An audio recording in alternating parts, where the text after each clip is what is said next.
What's up, everybody? Welcome to DFS by the Numbers. These are my Draftkings MMA picks for UFC Vegas 14. Getting this video out a little bit later than I'd like to. All the fight changes really has me back a day, but was able to put in all the work, get this video for you guys on a Wednesday, and the card is really good. Of course, Paul Felder coming in on short notice to fight RDA, Rafael dos Anjos as the main event. And then a new fight that was added was Brendan Allen versus Sean Strickland, which I personally think is probably the best fight on the card. So I think the card's really good. Ready to make some money coming off of a very good week last week. Was able to finish 10th place in a tournament. I needed Barcelos over Romanov to take it down, but a really good week nonetheless. And all week I was flipping back and forth on Santos and Teixeira. And after the weigh-ins, I liked Teixeira a lot. I even bet him. I had Teixeira in over 50% of lineups. I faded Thiago Santos in single and in cash, and it was a really good week last week. So hopefully keep it going here. Should be a fun one here. So with that said, if you guys can leave a like on this video, it'll help out a ton. Subscribe if you're not subscribed yet. Again, would appreciate that a bunch. I think we're like 20 subs away from 8,000, so we'd love to get that sometime this week. That'd be sweet. And of course, tune into my live stream Friday, 7 p.m. Eastern time. I think the weigh-ins are going to be very important for this card, so check that out and go over my final thoughts, bets, DraftKings, all that good stuff. So let's start with the fight doesn't go to decision lines, and we are in the Apex. And, there are a lot of more finishes in this smaller cage than we'd see in like a Fight Island. And we've definitely been noticing that over the past couple weeks. And these lines, obviously Alhassan Williams, minus 650, Marquez, Safarov, minus 320, all those. But there's a lot of fights that are projected to go to decision. I think it's going to be one of those sneaky cards where there's going to be a lot more finishes than people think. And that's what we've been seeing the past couple weeks as well. So Alhassan, Chaos Williams, minus 650, fight doesn't go to decision. I can definitely understand why this is set at that minus 650 mark, and basically just the styles of each fighter. Alhassan is someone who definitely comes out there and throws with bad intentions. He hits like an absolute truck. I do think he's the better fighter overall. I think he's the more technical striker. And honestly, Alhassan is probably my favorite play on the whole slate. He's won every single one of his wins. All 10 of his wins came in the first round. First round, all of them by knockout. And Williams is going to bring that fight to him. Williams, you saw in his last fight coming in there against Morono, went in there, not really technical. He does throw some decent power, but that's going to be playing right into Alhassan's game. And Alhassan, if he connects, he's going to put out Williams. I don't really see this fight ending outside of the first round, honestly. I'm going to have a lot of this fight. I'm going to have a ton of Alhassan, but I will have some of Williams as well. I mean, Williams, he's a decent fighter. He's going to be 9 years younger, is something to think about. But I do want to see weigh-ins. Alhassan looked in not the best shape his last fight. I've been checking his Instagram. It looks like he's been putting in some work, but I do need to see those weigh-ins to have a little bit more confidence in Alhassan. But right now, he's probably one of my favorite plays on the whole slate. Marquez and Safarov, a really ugly fight here. I don't think Safarov is the best fighter by any means, but in this matchup, I do think he'll have a little bit of advantages here with the takedowns. Do I see him finishing Marquez? Not really. Do I think he has the gas tank to win a decision? Not really. This is another one of those fights that probably ends inside, the first round, round and a half. I think both guys' cardio is kind of questionable. I think Marquez is the much better fighter, but if Safarov is able to take him down, maybe he can find something on the mat. Safarov is also going to have a 6-inch reach advantage, but again, I do think Marquez is the better fighter. I do think this ends probably early, and I do like Marquez at 9,400, who we'll talk about a little bit more. Safarov as a punt, it's not the worst play in the world, but I don't think the dude's all that good. Next, we have a really weird fight here, Dontel Mays and Roik Martinez. So this is minus 310. Fight doesn't go to decision. I'll be honest, I completely disagree with that line. I can definitely see this fight going to decision. Two guys that don't throw all that much output. Dontel Mays does land 4.19 significant strikes per minute. Mays has been finished in all 3 of his losses, which is something interesting to note. And I feel like this fight's going to be very, very close. I think the line is way off here. Martinez is like 7,200 on DraftKings. I don't hate that as a pump play, and we'll talk about it, but this fight, Dontel Mays, if he does not get the first round knockout, he's probably going to bust. So I'm not overly interested in this fight outside of it being a heavyweight fight. You got to target the heavyweight fights a lot of times, but we saw last week, like in the Bozer-Arlovsky fight, some of these other heavyweight fights, if there's not a first round finish, it's usually probably pretty ugly. So not overly interested in this fight as a whole. I can definitely see it going to decision. And then finally here, the last fight that it is projected to slightly end inside the distance. And we have Alex Morono versus Rhys McKee. So it's interesting. Rhys McKee has finished 100% of his wins. Of course, those coming against lesser competition. Morono is the more tested fighter. I think Morono is probably the more talented fighter. It's just really hard to trust the guy. He's been knocked out twice himself. He was knocked out in like 20, 30 seconds against someone who is on the card, Chaos Williams. And I don't know. I'm not a big fan of Morono. I think if he would implement some takedowns, I think he'd have a huge advantage in this fight. He is a black belt in BJJ, but I don't know. He has no takedowns in the UFC, so I think Morono's fine. And I also think, McKee is interesting, just him finishing all of his wins. I think it's interesting as well. So we'll talk about it a little bit more, but these are some fights that are projected to not go to decision here. All right, getting to the core plays, talked about him a little bit. Abdul Razak Alhassan. And this dude hits like an absolute truck. And what I like about Alhassan, and it's kind of weird, a lot of these big power punchers, you don't really see them going out there and throwing a ton of volume. They're usually just sitting back and waiting for a hard shot. That's not what Alhassan does. He lands almost 5 significant strikes per minute, which is something you love to see. He pushes people against the cage, lands bombs, and if any of those get through like the guard, if he's able to split the guard, if he's able to land a hard shot on Williams, and I think he does, he's going to put him out. And watching tape on Williams, like the dude leaves a ton of openings. He backs up with his hands down, and I just see Alhassan knocking him out. So I will have a ton of Alhassan at 9,100. Like I said, all of his wins are inside the first round. I don't see anything changing here. This is going to be a very fun fight for as long as it lasts, but I do lean on the Alhassan side here. Tony Gravely, 8,700. This one I don't necessarily see finishing, but Tony Gravely is a tremendous wrestler. Very, very good wrestler. De Freitas has a 60% takedown defense. He's been taken down, I think, a decent amount of time so far in the UFC. I believe he's had 2 UFC fights. I believe he's 1-1 as well in those fights also. And I'm actually kind of impressed with De Freitas, and we'll talk about him a little bit more. But I think Gravely, as long as he does not get submitted, I think he's going to win that fight. And I don't know. I mean, he's been submitted 5 different times, but the level of competition, I think a lot of those guys that did submit him were a lot better than a De Freitas, although De Freitas is a black belt in BJJ. And De Freitas' ground game looks decent, but it looked decent against guys like Chris Gutierrez, so it's really hard to gauge where it's at. His striking looks good. I think the striking is kind of close. I think Gravely is probably the more dangerous guy on the feet. And if De Freitas wins, it's probably a sub. But outside of a submission, I think Gravely's going to get it done. And I see the DraftKings score on this fight being very, very high for the winner, like extremely high, especially at 8,700 for Gravely. If he wins, it's going to be multiple takedowns. And I mean a ton of takedowns, a ton of advances, multiple ground strikes, maybe even finds the finish as well. So Gravely at 8,700, one of my more favorite plays on the slate there. Rafael dos Anjos, RDA here. 8,800, not a bad play. You got 5 rounds to work with here. I do like him to win this fight, just based off, I think the striking's pretty close. I like the volume that RDA throws on the feet. I do think he throws the more volume. Less dangerous fighter on the feet, and he has been knocked out twice in 42 fights. I don't think he's shinny or nothing like that, but I do think if there's a finish on the feet, it's going to come from the Felder side. Or maybe RDA is able to rack up enough volume, maybe take out Paul Felder late. But what I like about RDA in this matchup, I do think he can go out there and get takedowns, really good wrestling. I think coming down to 155 is going to help him a ton. And looking at his Instagram, he looks in fantastic shape. So I do think he can come out here and get takedowns, averaging about 1.82 per 50 minutes.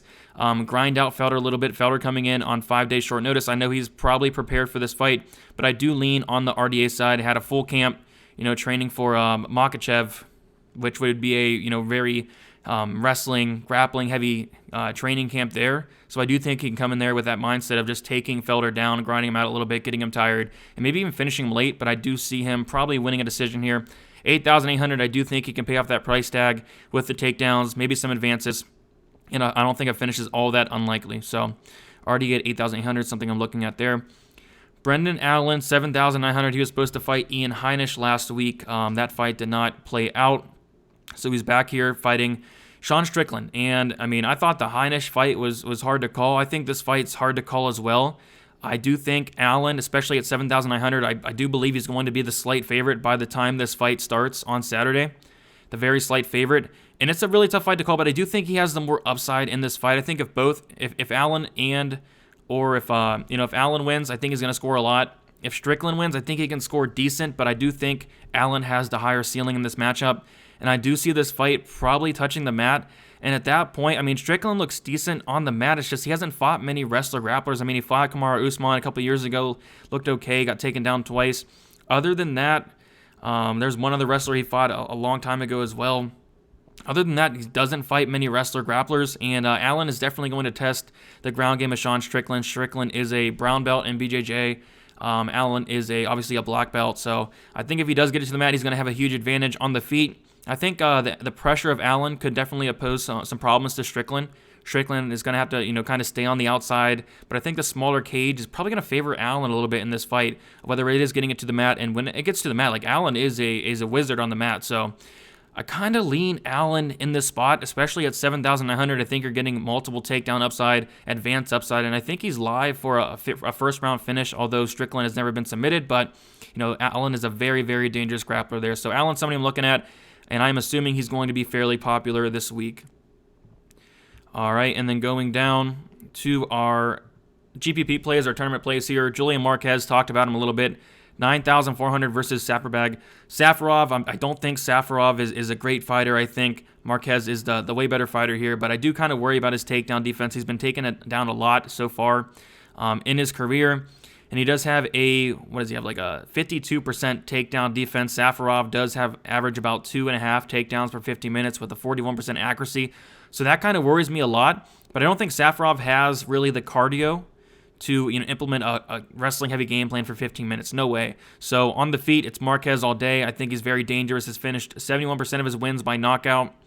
100% of his wins have been finished regardless. He's finished every single one of his wins there as well, as has Abdul Razak Alhassan, but you are paying 300 more in that aspect, which I think is fine. I think this fight is probably going to end early.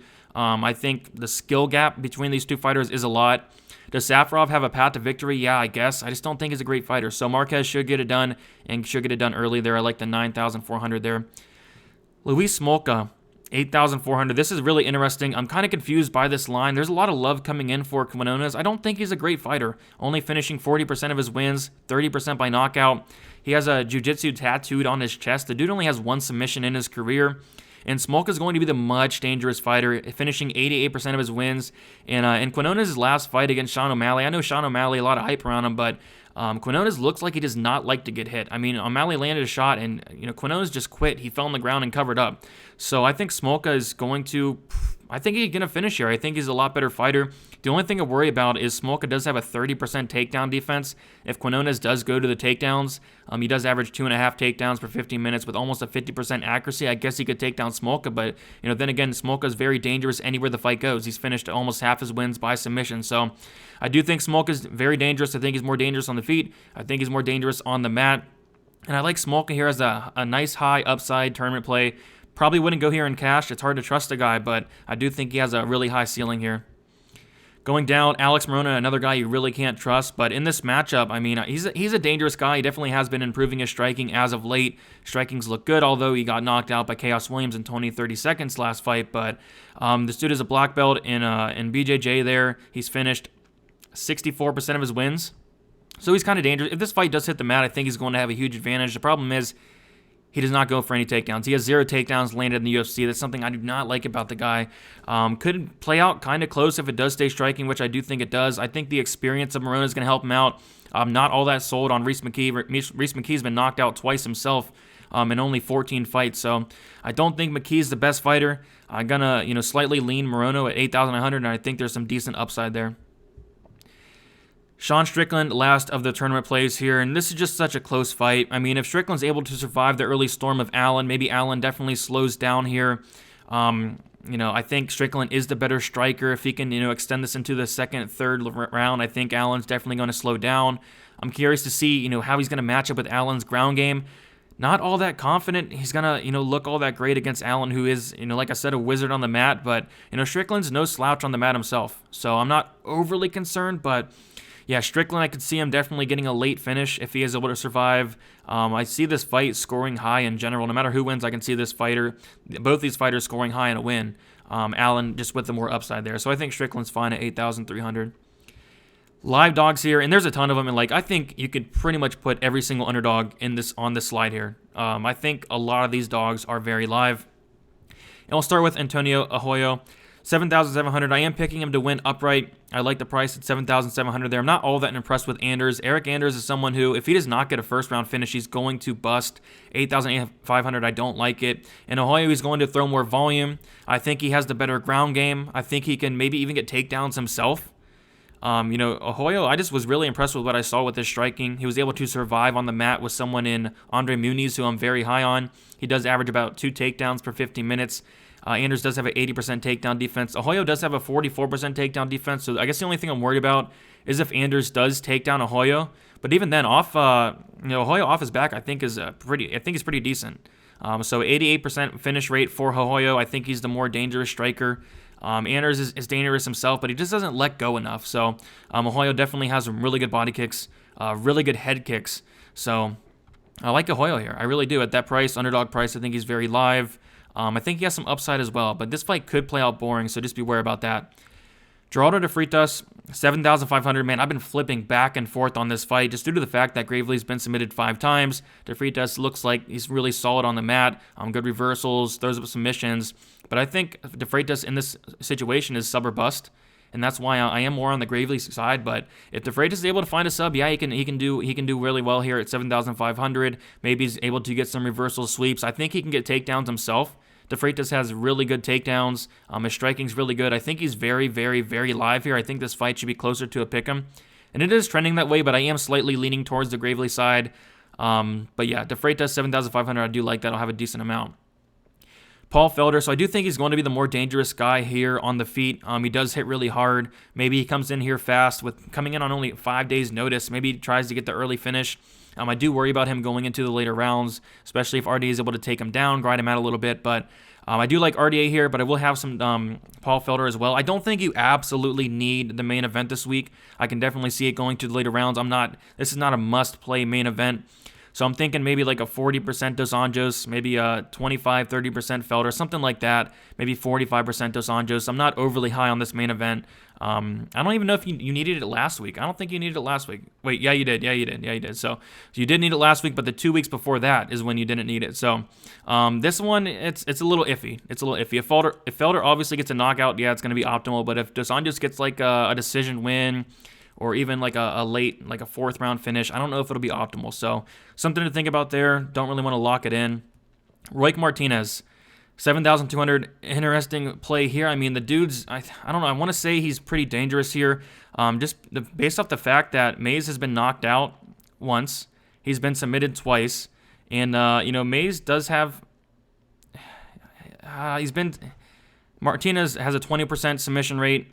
Martinez has a 53% knockout rate. So Martinez has finished 73% of his wins. I think this fight's going to play out really close. I know this is a really ugly play, but, you never know with heavyweights. Like, especially in the Bozer fight, there was one more that I forget. What was the fight? There was another heavyweight fight a couple weeks ago that was really ugly. The underdog won. And this could be another situation where Martinez wins an ugly decision or maybe even knocks out Dontel Mays, or if this hits the mat, maybe he subs him or something. I don't think Mays is all that good. I think this fight is really, really close. So I think at 7,200, you're getting some decent value there for Martinez. Jose Quinones is 7,800. And I'm not high on the guy, but it's really hard to trust Luis Smolka at 8,400.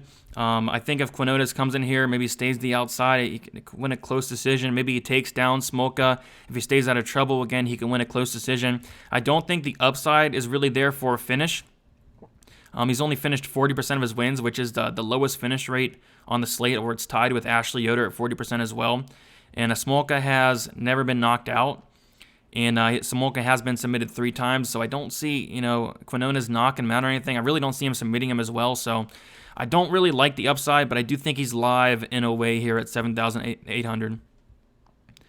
All right, pump plays real quick here. We have Chaos Williams. These guys are going to stand and bang until someone falls. Obviously, I do favor Alhassan, but I will have some Williams. I do think he has first-round knockout potential. The problem is Alhassan has never been knocked out, and the other thing is Chaos Williams has never been knocked out. So very interesting fight there. I do think one of these guys are going to get their first knockout loss. If Alhassan comes in here a little bit out of shape, not ready to fight, Williams can definitely take advantage, knock him out. So 7,100 in a fight that is going to be an absolute war as long as it lasts. I think it's worth to play a couple shots of Williams here.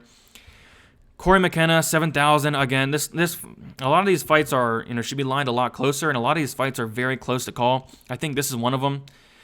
Did not like what I saw from McKenna's takedown defense. I do think this fight's going to 100% touch the mat. I think the striking's really close. I think this fight's really close in general. I think what it's going to come down to is who has the better ground game. I'm slightly leaning with Kay Hansen. But if McKenna's able to get on top, I do think she can do some work on top, maybe stay out of trouble. Hansen really is dangerous off her back, though, so you got to be careful. But at 7,000, women's MMA, we've seen crazier things happen, and I do think McKenna's live. I'm not overly high on Kay Hansen whatsoever. So, yeah. Corey McKenna, I think, is fine at 7,000. Speaking of Kay Hansen, 9,200, absolute fade. Like, she's going to need a first-round submission to even pay off value here. And even then, it's going to be hard because she does not throw many strikes. Maybe she lands a submission off her back, something like that. Maybe she gets a takedown. But, yeah, she's going to need that first-round submission to hit value. I mean, she'll be really really low owned, I'll give you that. But really don't want to put many shares on Kay Hansen this week.